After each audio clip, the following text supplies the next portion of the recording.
कार्यवाही के माध्यम से राष्ट्र जीवन की स्मृति में वो समाहित भी हुए हैं।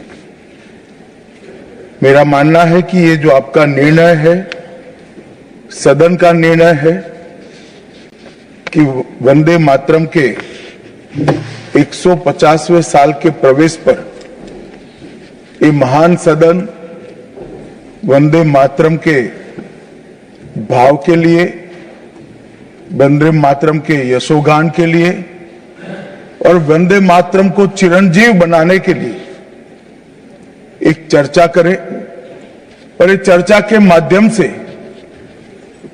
विशेषकर हमारे देश के बच्चे, किशोर, युवा, आने वाली पीढ़ियों तक वंदे मातरम का आजादी के लिए योगदान, वंदे मातरम गान की रचना में राष्ट्रभक्ति और राष्ट्र की संस्कृति के प्रति समर्पण का जो भाव है, उसका आने वाले महान भारत की रचना में योगदान, इसके संकल्प के साथ जुड़ाव, ये सभी चीजों से हमारी आने वाली पीढ़ियां भी युक्त हो।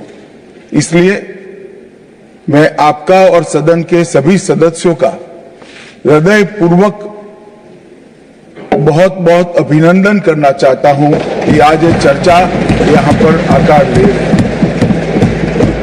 महोदय, हम सब सौभाग्यशाली हैं कि हम एक ऐतिहासिक पल के साक्षी भी बन रहे हैं और इसमें हिस्सा भी ले रहे हैं।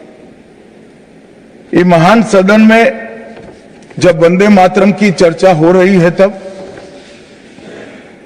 कल कुछ सदन सदस्यों ने लोकसभा में प्रश्न उठाया था कि आज वंदे मातरम की चर्चा, वंदे मातरम पर चर्चा की जरूरत क्या है। महोदय, वंदे मातरम पर चर्चा की जरूरत, वंदे मातरम के प्रति समर्पण की जरूरत वंदे मातरम बना तब भी थी, आजादी के आंदोलन के वक्त भी थी, आज भी है और जब 2047 में महान भारत की रचना होगी तब भी रहे। क्योंकि अमर कृति मां भारती के प्रति, भारत माता के प्रति समर्पण, भक्ति और कर्तव्य के भाव जागृत करने वाली कृति है। इसलिए जिनको आज वंदे मातरम की चर्चा क्यों हो रही है वो समझ में नहीं आ रहा है। मुझे लगता है कि उन्होंने नए सिरे से अपनी समझ पर ही सोचने की जरूरत है। कुछ लोगों को इसमें दिखता है कि बंगाल में चुनाव आने वाला है, इसलिए वंदे मातरम की चर्चा हो रही है। वो वंदे मातरम के महिमा मंडन को बंगाल के चुनाव के साथ जोड़कर कम करना चाहते हैं। ये सही है कि वंदे मातरम की रचनाकार बंकिम बाबू बंगाल में पैदा हुए, बंगाल में गीत की रचना हुई और आनंद मठ जिसमें बाद में वंदे मातरम समाहित हुआ, उसकी पृष्ठभूमि भी की बंगाल थी। मगर जब वंदे मातरम का प्रकटीकरण हुआ, वंदे मातरम बंगाल तक सीमित नहीं रहा था, देश तक भी सीमित नहीं रहा था। दुनिया भर में जहां पर आजादी के दीवाने थे वो गुप्त बैठक भी करते थे, तो पहले वंदे मातरम का गान कर बैठक हुआ था। और आज भी सरहद पर हमारा जवान जब अपना सर्वोच्च बलिदान देता है, ये आंतरिक सुरक्षा के लिए देश के पुलिस का जवान सर्वोच्च बलिदान देता है, तो जब वो अपने प्राण त्यागता है, इसके मुंह पर एक ही मंत्र होता है, वो वंदे मातरम। मान्यवर, ये वंदे मातरम का गान, वंदे मातरम का गीत, ये भारत माता को गुलामी की जंजीरों से मुक्त करने का नारा बना था, आजादी के उद्घोष का नारा बन चुका था। आजादी के संग्राम का एक बहुत बड़ा प्रेरणा स्रोत बना था और शहीदों को अंतिम बलिदान, सर्वोच्च बलिदान देते वक्त अगले जन्म में भी भारत में ही जन्म लेकर फिर से मां भारती के लिए बलिदान करने की प्रेरणा वंदे मातरम से। और ये चिर पुरातन राष्ट्र को अनेक सदियों तक अपनी संस्कृति के रास्ते पर आगे बढ़ाने की प्रेरणा भी कई सारे मनुष्यों को इस वंदे मातरम से मिली। वंदे मातरम की दोनों सदनों में इस चर्चा से, वंदे मातरम के महिमा मंडन से, वंदे मातरम के गौरव गान से हमारे बच्चे, किशोर, युवा और आने वाली कई पीढ़ियां वंदे मातरम के महत्व को भी समझेगी और उसको राष्ट्र के पुनर्निर्माण का एक प्रकार से आधार भी बनाएगी। मान्यवर बंकिम चंद्र चट्टोपाध्याय जी ने 7 नवंबर 1875 को वंदे मातरम की रचना उनकी सार्वजनिक हुई। यह दिन कार्तिक शुक्ल नवमी का था। अक्षय नवमी या जगदात्री पूजा के रूप में यह दिन मनाया जाता है। और जब रचना की तब शुरू में कुछ लोगों को लगा कि एक उत्कृष्ट साहित्यिक कृति है, परंतु देखते देखते देखते वंदे मातरम का एक गीत देशभक्ति, त्याग और राष्ट्रीय चेतना का प्रतीक बन गया, जिसने हमारे आजादी के आंदोलन का रास्ता प्रशस्त किया। और कब वंदे मातरम की रचना हुई? वंदे मातरम की रचना की पृष्ठभूमि हम सब ने जरूर याद करनी चाहिए। उसकी पृष्ठभूमि में सदियों तक इस्लामिक आक्रमण को झेल कर इस देश की संस्कृति और इस देश का इतिहास झंझोड़ने का काम, शीर्ण वीर्ण करने का काम हुआ था। उसके बाद अंग्रेजों ने अपने शासन के काल में, भारत के गुलामी के काल में एक नई सभ्यता, एक नई संस्कृति हमें थोपने का प्रयास किया था। और उस वक्त ये वंदे मातरम का रचना बंकिम बाबू ने की और वो रचना के अंदर बहुत बारीकी से जो हमारी मूल सभ्यता थी, हमारा सांस्कृतिक राष्ट्रवाद था, देश को माता के रूप में कल्पना कर कर देश की माता के रूप में जो कल्पना की, इसकी आराधना करने की हमारी परंपरा थी, उसको उन्होंने पुनः प्रस्तापित किया था। और इसीलिए ये गीत देखते देखते कोई प्रचार के बगैर, उस वक्त ना सोशल मीडिया था, ना प्रचार के कोई साधन थे, उल्टा जो सरकार थी वो तो उसको रोकना चाहती थी, प्रतिबंध लगाती थी। वंदे मातरम बोलने वालों पर कोड़े बरसाए जाते थे, जेल में डाल दिए जाते थे। फिर भी वो सारे प्रतिबंधों को पार कर कर हर एक व्यक्ति के मन को भी छुआ, आत्मा को भी छुआ और अनेक प्रताड़नाएं झेलते हुए भी वंदे मातरम कश्मीर से कन्याकुमारी तक फैल गया। मान्यवर, ये एक प्रकार से भारत के संस्कृति के प्रति श्रद्धा रखने वाले सभी लोगों का पुनः जागरण का मंत्र बन गया। गुलामी के कालखंड में कई मंदिर, विश्वविद्यालय, कला केंद्र, हमारी कृषि व्यवस्थाएं, हमारी शिक्षा व्यवस्था, कई सारी लाइब्रेरी अस्त व्यस्त हो गई, तोड़ दी गई, शीर्ण वीर्ण कर दी गई, मगर हमारी संस्कृति, उसके भाव को हमारे जनमानस से कोई नहीं मिला।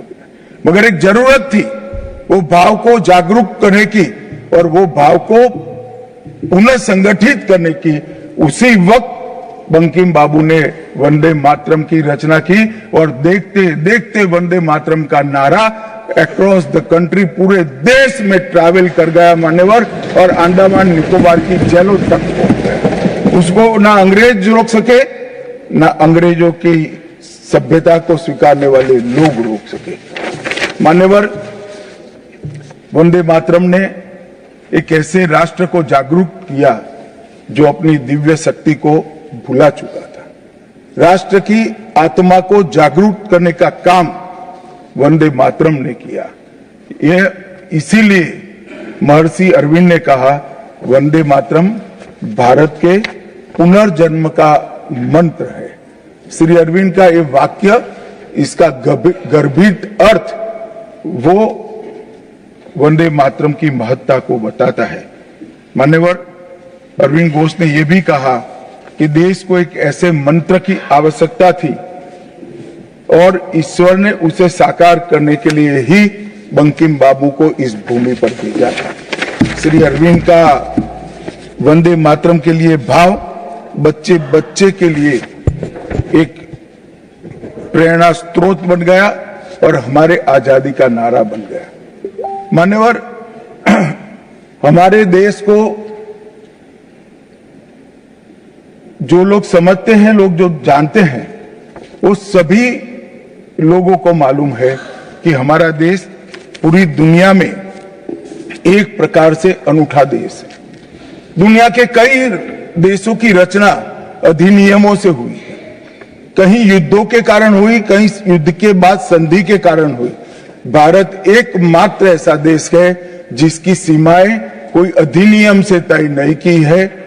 हमारे देश की सीमाएं हमारी संस्कृति ने तय की है और संस्कृति ने इस भारत को जोड़ कर रखा है। और इसीलिए सांस्कृतिक राष्ट्रवाद का जो कंसेप्ट था, उस सांस्कृतिक राष्ट्रवाद के कंसेप्ट को, सांस्कृतिक राष्ट्रवाद के विचार को सबसे पहले गुलामी के कालखंड में जागरूक करने का काम बंकिम चंद्र चट्टोपाध्याय जी ने किया। हम पूरे देश को एक बार फिर से देखें तो हमें मालूम पड़ेगा कि हमारे देश को जोड़ने वाला मंत्र हमारी संस्कृति है। हमारे देश को जोड़ने वाली, एक रखने वाला मंत्र हमारी संस्कृति है। और इसी के कारण वंदे मातरम का जो उद्घोष हुआ, उसने सांस्कृतिक राष्ट्रवाद के सिद्धांत को पहली बार एस्टैब्लिश करने का काम किया। जब अंग्रेजों ने वंदे मातरम पर कई सारे प्रतिबंध लगाए, तब बंकिम बाबू ने एक पत्र में लिखा था, मुझे कोई आपत्ति नहीं है, मेरे सभी साहित्य को गंगा जी में बहा दिया जाए। यह मंत्र वंदे मातरम अनंत काल तक जीवित रहेगा। यह एक महान गान होगा और लोगों के हृदय को जीत लेगा और भारत के पुनर्निर्माण का यह मंत्र बनेगा। आज हम देख रहे हैं कि बंकिम बाबू के वो शब्द सच हुए हैं। भले देर से ही सही, ये पूरा राष्ट्र आज सांस्कृतिक राष्ट्रवाद की परिकल्पना को स्वीकार कर आगे बढ़ रहा है। और मान्यवर, हम सब जो भारत माता की संतानें हैं, वो मानते हैं कि ये देश कोई जमीन का टुकड़ा नहीं है। वो उसको हम माँ के रूप में देखते हैं और उसका भक्ति गान भी करते हैं, और वो भक्ति गान की अभिव्यक्ति ही वंदे मातरम। मान्यवर, आज मैं सदन में जब ये चर्चा हो रही है तब बताना चाहता हूं, वंदे मातरम की रचना में हमारे जीवन में देश की, भारत माता की कल्पना का जो योगदान है, उसको बहुत अच्छे तरीके से भावना के साथ वर्णन किया है। जल, फल और समृद्धि तीनों की दायिनी भारत माता को बताया गया। शोभित पुष्पों से मन को प्रफुल्लित करने वाली भी भारत माता को बताया गया। सरस्वती, लक्ष्मी, दुर्गा, ये तीनों का जो स्वरूप है वो भारत माता है। एक प्रकार से हमारा समृद्धि, हमारी सुरक्षा, हमारा ज्ञान, हमारा विज्ञान, ये सब भारत माँ की ही कृपा है और उसकी आराधना से ही प्राप्त हो सकता है। इतना बड़ा एक संकल्प बंकिम बाबू ने रखा। दुर्गा की वीरता, लक्ष्मी की संपन्नता और सरस्वती की मेघा, ये तीनों हमें भारत माँ की कृपा ही दे सकती है, यह मिट्टी ही दे सकती है। इसीलिए इसको बार बार प्रणाम करना चाहिए, माँ को प्रणाम करना चाहिए। मान्यवर, एक प्रकार से जिसकी उद्घोषणा 150 साल पहले बंकिम बाबू ने की, ये विचार तो बहुत चिर पुरातन है। रामायण के अंदर प्रभु श्री राम ने भी जब उनको सलाह दी गई कि इतनी वैभवशाली लंका है, आप लंका जीत ही लिए हो, तो अयोध्या जाकर क्या करना है, यहीं रह जाते हैं।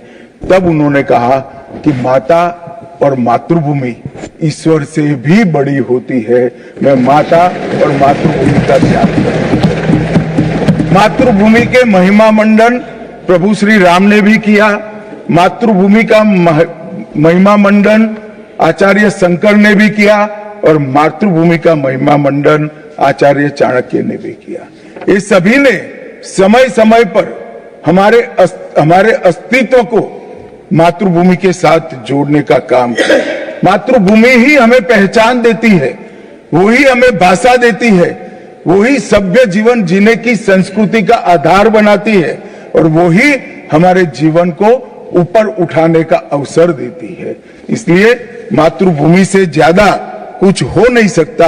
ये भाव जो चिर पुरातन भाव था, उसको बंकिम बाबू ने पुनर्जीवित किया और वो घनघोर रात्रि जैसे गुलामी के कालखंड के अंदर जैसे एक बिजली प्रकाश फैला देती है, उसी प्रकार से वंदे मातरम के गान ने घनघोर अंधेरे के अंदर, जन जन के अंदर गुलामी की मानसिकता छोड़कर आजादी की प्राप्ति, स्वराज की प्राप्ति का एक जोश जगाने का काम किया। मान्यवर, महर्षि अरविंद ने वंदे मातरम को गीत नहीं, हमारी आध्यात्मिक शक्ति का प्रतीक माना। उन्होंने बहुत सुंदर तरीके से वर्णन किया है कि स्थूल, सूक्ष्म और कारण तीनों प्रकार से वंदे मातरम भारत की शक्ति को जगाता है। स्थूल शरीर, वंदे मातरम का उच्चारण हमारी शरीर में शक्ति और उत्साह भरता है। राष्ट्रभक्ति की प्रक्रिया शक्ति को जगाती है। सूक्ष्म शरीर हमारे भावनाएं, हमारे विचारों को वो शुद्ध करता है और हमारी चेतना को वो जागरूक करता है। और कारण आध्यात्मिक शरीर में भी उन्होंने कहा कि बंकिम बाबू एक ऋषि चेतना से प्राप्त मेघा से ही वंदे मातरम की रचना किए है। और बहुत अच्छे तरीके से उन्होंने कहा, यह गीत केवल देशभक्ति की, देश प्रेम की अभिव्यक्ति नहीं है, बल्कि भारत माता की दिव्य शक्ति का आह्वान है। भारत की मूल चेतना, सनातन शक्ति, उसको पुनर्जीवित करने का ये वंदे मातरम मंत्र है। और इसीलिए आजादी के वक्त सभी हमारे नेताओं ने वंदे मातरम को आजादी के आंदोलन का आधार बनाने का काम किया। कई सारे हमारे आजादी के संग्राम के सेनानी जिनको अंग्रेजों ने फांसी पर चढ़ाया, इस सब में एक चीज सामान्य निकल कर आती है, तो फांसी के तख्ते पर चढ़ते चढ़ते जो शहीद अंतिम शब्द बोले वो सभी के मुंह से वंदे मातरम ही निकला। स्वदेशी का आह्वान करना हो, विदेशी माल का बहिष्कार करना हो, राष्ट्रीय शिक्षा का आह्वान जगाना हो, हर वक्त राष्ट्रभक्ति जगाते वक्त वंदे मातरम का उद्घोष इस देश ने सुना भी, इस देश ने महसूस भी किया। पंजाब के गदर आंदोलन में वंदे मातरम के शीर्षक से कई पर्चे बांटे गए। महाराष्ट्र में वंदे मातरम के विशेष अंक गणपति और शिवाजी के उत्सव में बांटे जाते थे। तमिलनाडु में सुब्रमण्यम भारती जी ने तमिल अनुवाद कर हिंद महासागर को भी क्रांति की चेतना से आंदोलित कर दिया था। मान्यवर, 1907 में कलकत्ता में वंदे मातरम नाम का एक अंग्रेजी अखबार शुरू हुआ, जिसके संपादक महर्षि अरविंद थे। ब्रिटिश सरकार ने उसको सबसे खतरनाक राष्ट्रवादी पत्र माना। वो राष्ट्रवादी भी कहते थे और खतरनाक भी कहते थे, और श्री अरविंद पर राजद्रोह का मुकदमा भी चला और उनको सजा भी गई। अंततोगत्वा उसको प्रतिबंधित कर दिया। मान्यवर कांग्रेस के अधिवेशनों ने भी वंदे मातरम के महिमा मंडन को, वंदे मातरम के गान को गाया। 1896 में गुरुवर टैगोर ने कांग्रेस अधिवेशन में इसको पहली बार सार्वजनिक रूप से गाया। 1905 में कांग्रेस के वाराणसी अधिवेशन में महान कवियत्री गायिका सरला देवी चौधरानी ने पूर्ण वंदे मातरम का गायन किया। और 15 अगस्त 1947 को जब देश आजाद हुआ, सुबह 6:30 बजे सरदार पटेल के आग्रह पर पंडित ओमकारनाथ ठाकुर जी ने आकाशवाणी से अपने मधुर स्वर में वंदे मातरम का गान कर देश को भावुक कर दिया। और इस सभी भावना को देखते हुए संविधान सभा की अंतिम बैठक 24 जनवरी 1950 को संविधान सभा के अध्यक्ष राजेंद्र प्रसाद जी की अध्यक्षता में जो हुई, उसमें राष्ट्रगान के बराबर सम्मान देते हुए वंदे मातरम को राष्ट्रगीत घोषित करने का काम किया। मान्यवर, मैं कल देख रहा था कांग्रेस के कई सदस्य आज वंदे मातरम की चर्चा क्यों जरूरी है और इसको एक राजनीतिक हथकंडा या तो मुद्दों पर से ध्यान भटकाने का एक हथियार मानते थे। मान्यवर, मुद्दों पर चर्चा करने से कोई नहीं डरता है। संसद का बहिष्कार हम नहीं करते हैं। संसद का बहिष्कार अगर करना है, संसद का बहिष्कार न करे, संसद चलने दे, तो सब मुद्दों पर चर्चा होगी। हमें कुछ डरने जैसा नहीं है, छिपाने जैसा नहीं है। कोई भी मुद्दा हो, हम चर्चा करने के लिए तैयार है। परंतु वंदे मातरम के गान की चर्चा को, वंदे मातरम के गान पर की चर्चा को टालने की ये मानसिकता ये नई नहीं है। मान्यवर, ये तो वंदे मातरम का 150वां साल है। हर महान रचना का, हर महान घटना का महत्वपूर्ण साल कई मायनों में हमारे देश में मनाता जाता है। तो ये तो 150वां साल है।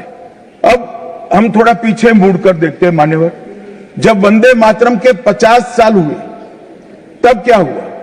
वंदे मातरम के 50 साल हुए, देश आजाद नहीं हुआ था। और वंदे मातरम की स्वर्ण जयंती हुई 1937 में। तब जवाहरलाल नेहरू जी ने वंदे मातरम के 2 टुकड़े कर उसको 2 अंतरों तक सीमित करने का काम। कांग्रेस पार्टी की 50वें साल में जो एक प्रकार से वंदे मातरम का महिमा मंडन करने की पद्धति थी,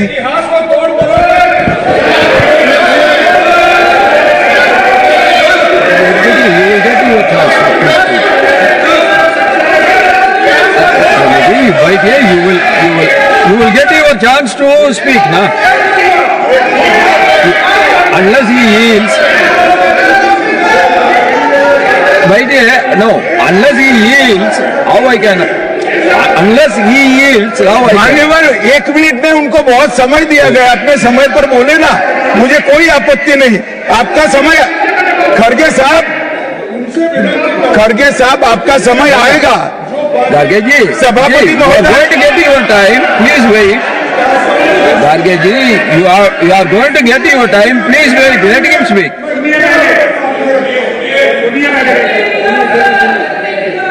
मान्यवर, 50वें पड़ाव पर वंदे मातरम को सीमित कर दिया गया।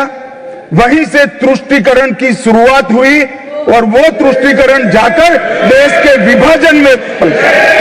मान्यवर, मेरे जैसे कई लोगों का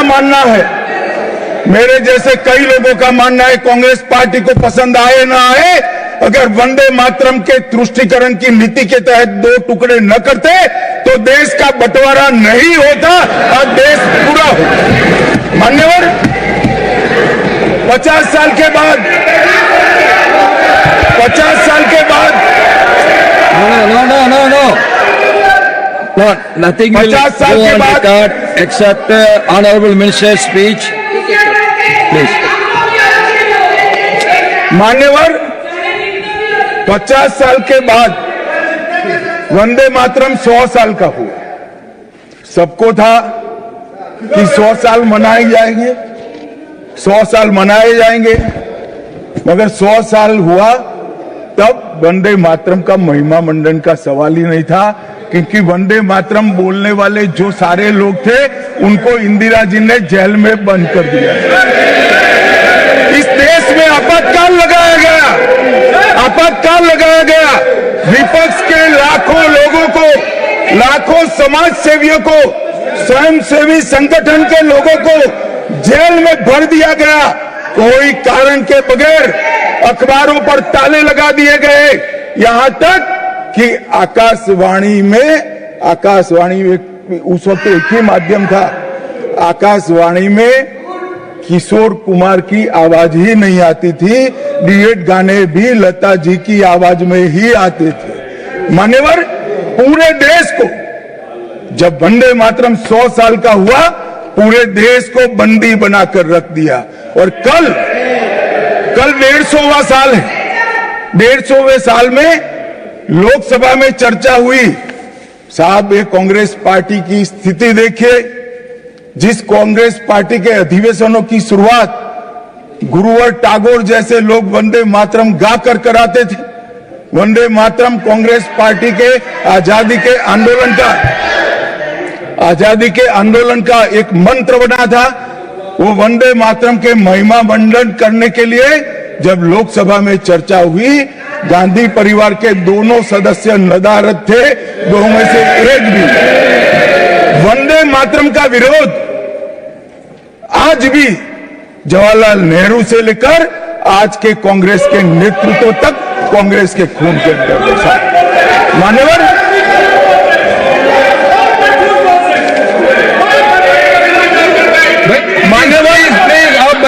प्लीज आप बैठिए। मान्यवर, मैं तथ्यों के आधार पर कहता हूं, कांग्रेस पार्टी की एक नेत्री ने कांग्रेस बैठ जाओ रामदास।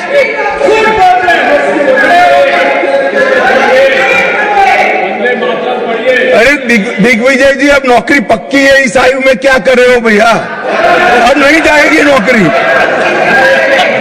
मान्यवर, मैं जो कह रहा हूं वो रिकॉर्ड का हिस्सा है दूसरे सदन का। मान्यवर, दूसरे सदन की चर्चा में कांग्रेस पार्टी की एक प्रमुख नेत्री ने कहा है कि वंदे मातरम की आज चर्चा की कोई जरूरत नहीं है।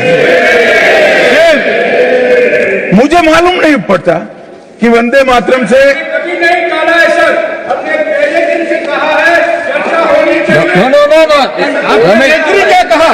जयराम रमेश जी, प्लीज बैठिए, प्लीज आप बैठिए जी। साहब, माननीय सदस्य जयराम जी का प्रॉब्लम है कि वो सिर्फ विपक्ष की ही बात सुनते हैं, अपने नेताओं की बात को सुनते नहीं है। मैंने ऐसा नहीं कहा, आपने कहा है। मैंने ऐसा कहा कि लोकसभा में चर्चा में कांग्रेस पार्टी की एक प्रमुख नेत्री ने कहा है कि अभी इस समय वंदे मातरम की चर्चा की कोई जरूरत नहीं। ये रिकॉर्ड पर है, पूरी बात बोलिए ना, रिकॉर्ड पर पूरी बात बोलिए ना। मान्यवर, आप बैठिए।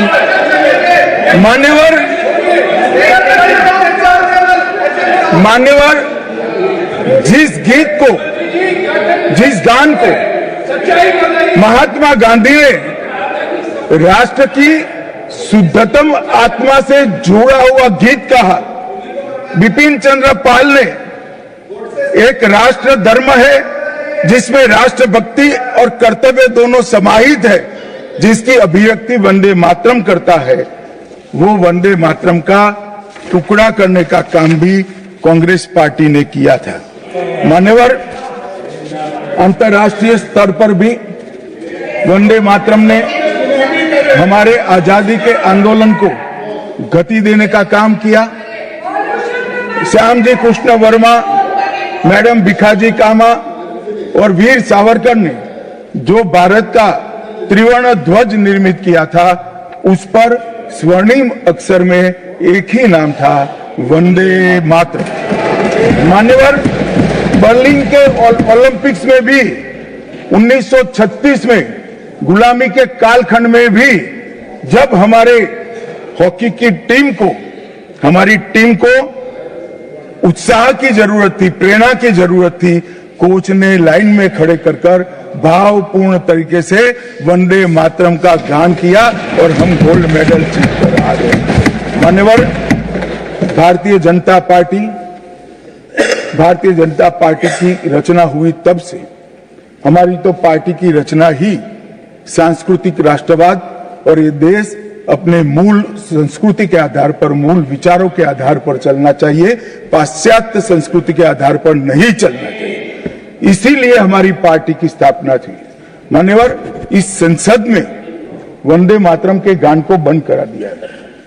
अब फिर से खड़े हो जाएंगे कि नहीं आप गलत बोल रहे हो, मगर इस रिकॉर्ड है मान्यवर महोदय। 1992 में भाजपा सांसद श्री राम नाईक ने एक शॉर्ट ड्यूरेशन डिस्कशन के माध्यम से वंदे मातरम को संसद में फिर से गाने की शुरुआत करने के लिए एक मुद्दा उठाया और उस वक्त प्रतिपक्ष के नेता लाल कृष्ण आडवाणी जी ने बहुत प्रमुखता के साथ लोकसभा के स्पीकर को कहा कि इस महान सदन के अंदर वंदे मातरम का गान होना चाहिए, क्योंकि संविधान सभा ने इसको स्वीकारा है। और फिर लोकसभा ने सर्वानुमत से 1992 में वंदे मातरम के गान की शुरुआत की। मान्यवर, हम जब वंदे मातरम की गान की शुरुआत कर रहे थे, उस वक्त भी मैं नाम देना नहीं चाहता, वरना औचित्य के सवाल उठाएंगे, कुछ टेक्निकल मुद्दे उठाएंगे, मगर इंडिया अलायंस के ढेर सारे लोगों ने, मेरे पास नाम की सूची है, इनको आपत्ति न हो तो मैं पढ़ सकता हूं, ढेर सारे लोगों ने कहा था कि हम वंदे मातरम नहीं गाएंगे, ना बोल दिया। और मैंने मेरी आंख से देखा है, कई सारे सदस्य वंदे मातरम होता है तो वंदे मातरम के गान के पहले संसद में बैठे होते हैं तो भी खड़े होकर बाहर चले जाते हैं। मैं आपको विश्वास से कह सकता हूं मान्यवर, ये कह रहे हैं कि कांग्रेस पार्टी पर झूठे आरोप लगाए। मैं विश्वास से कह रहा हूं, भारतीय जनता पार्टी का एक भी सदस्य वंदे मातरम के गान के वक्त सम्मान के साथ खड़ा न हो, ऐसा हो ही नहीं सकता, क्योंकि वंदे मातरम के गान के प्रति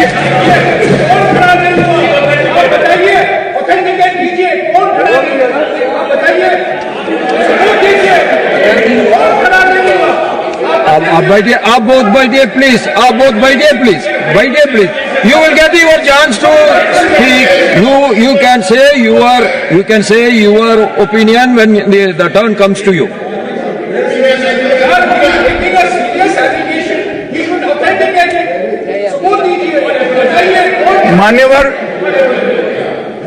मान्यवर, अरे सुनो तो, बोल क्या करते हो भैया, मुझे सुनो तो।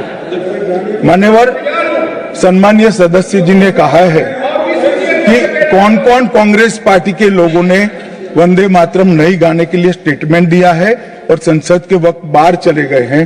मैं इसकी सूची आज शाम होने के पहले सदन के पटल पर रख दूंगा। मेरा विनंती है कि वो कांग्रेस सदस्यों के नाम इस चर्चा का हिस्सा करने के लिए आप आदेश करिएगा। इस सदन की चर्चा के रिकॉर्ड पर रहना चाहिए कि कांग्रेस पार्टी के सदस्य वंदे मातरम का विरोध करते हैं। इस देश की जनता इनको जाननी चाहिए। माननीय, मैं दे देता हूं, दिग्विजय सिंह पढ़ लीजिएगा। आपके पास क्यों नहीं है? मान्यवर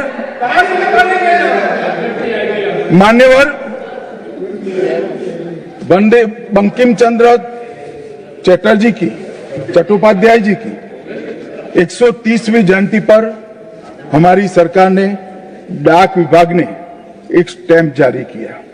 स्वतंत्रता की 75 की वर्षगांठ के उपलक्ष्य में हर घर तिरंगा का अभियान भी हमने करा और उस वक्त हमारे प्रधानमंत्री जी ने जनता का आह्वान किया था कि तिरंगा फहराते वक्त वंदे मातरम बोलना नहीं भूलना चाहिए। और मान्यवर, ये वंदे मातरम की 150वीं वर्षगांठ, उसको भी भारत सरकार बहुत अच्छे तरीके से हमने मनाने का तय किया है। 1 अक्टूबर 2025 को केंद्रीय मंत्रिमंडल ने पूरा वर्ष वंदे मातरम के यशोगान में मनाया जाएगा, इसका प्रस्ताव पारित किया। 24 अक्टूबर 25 को राष्ट्रीय और अंतर्राष्ट्रीय स्तर पर समन्वयित कार्यक्रमों की रूपरेखा तय की गई। माननीय प्रधानमंत्री जी ने भारत माता को पुष्पांजलि देकर 7 नवंबर 25 को नई दिल्ली में एक वर्ष का शुभारंभ किया। उसका चरण 1 नवंबर में हो चुका है, चरण 2 जनवरी 26 में होगा, चरण 3 अगस्त 26 में होगा और चरण 4 नवंबर 26 में होगा।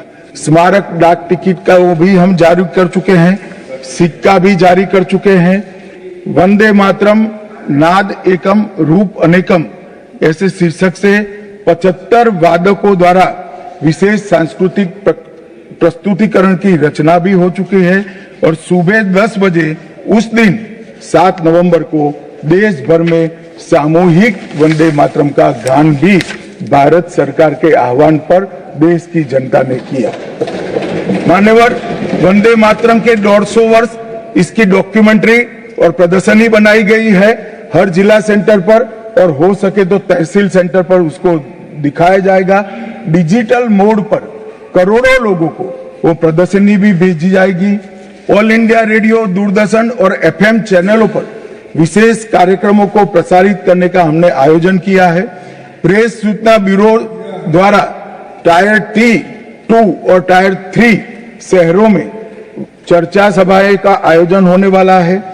सभी भारतीय दूतावासों में वंदे मातरम आधारित सांस्कृतिक संध्याएं आयोजित होने वाली है।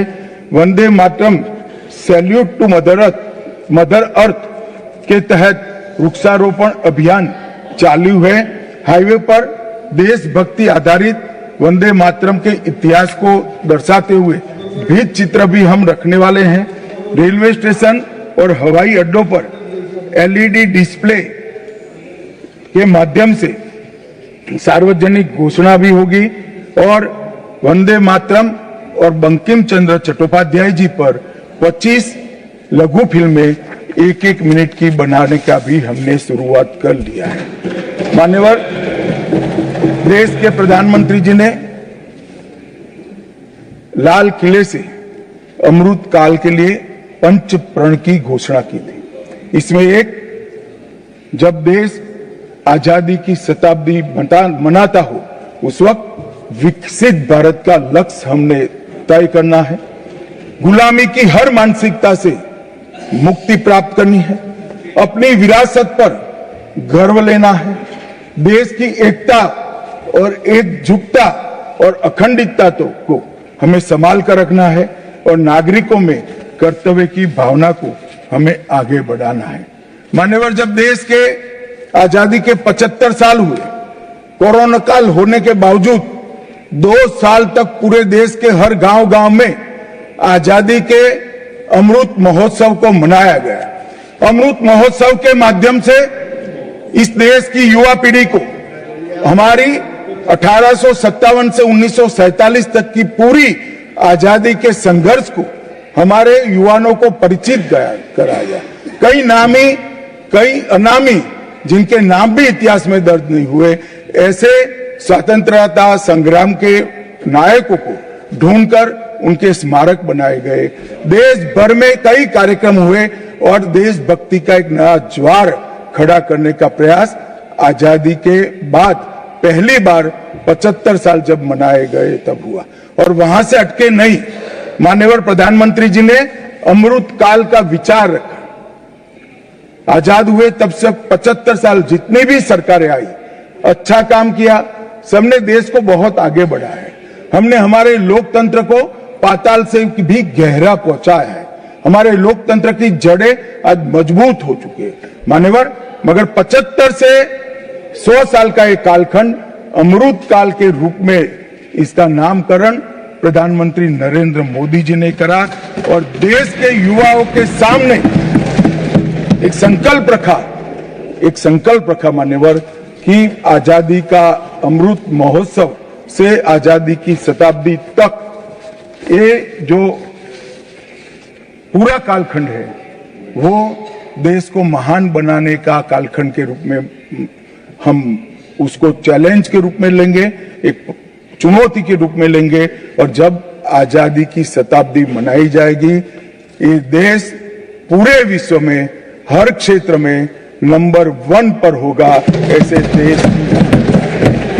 और मान्यवर संकल्प आज प्रधानमंत्री जी का अकेले का नहीं है, कोई एक पॉलिटिकल पार्टी का नहीं है। कुछ लोग भले उसको राजनीतिक नारा समझते हो, मगर ये संकल्प 140 करोड़ भारतीयों का संकल्प है और ये पूरा होकर। और इसीलिए ये दैव योगी ही है कि जब अमृतकाल हम मना रहे हैं तभी वंदे मातरम के 150वां साल आज आया है। और फिर से एक बार इसके माध्यम से हम राष्ट्रभक्ति को जगाने का काम करेंगे। मान्यवर, मैंने पहले भी कहा कि वंदे मातरम काल बाह्य कभी नहीं होगा। उसकी रचना हुई तब भी उसकी इतनी ही जरूरत थी जितनी आज है।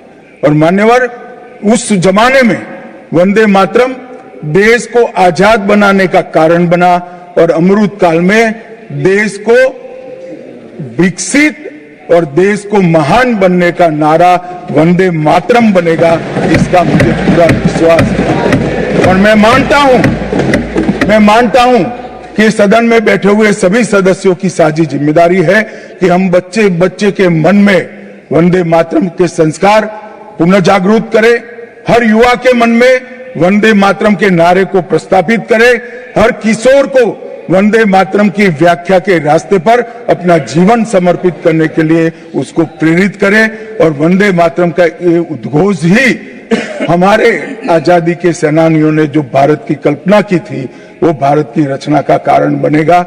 और मैं मानता हूं कि सदन की भावना हमारी युवा पीढ़ी तक विशेषकर पहुंचेगी, इसका मुझे पूरा विश्वास है। आपने मुझे समय दिया, इसलिए मैं आपका पूरा धन्यवाद कर मेरी वाणी को श्रीमान मल्लिकार्जुन खड़गे जी।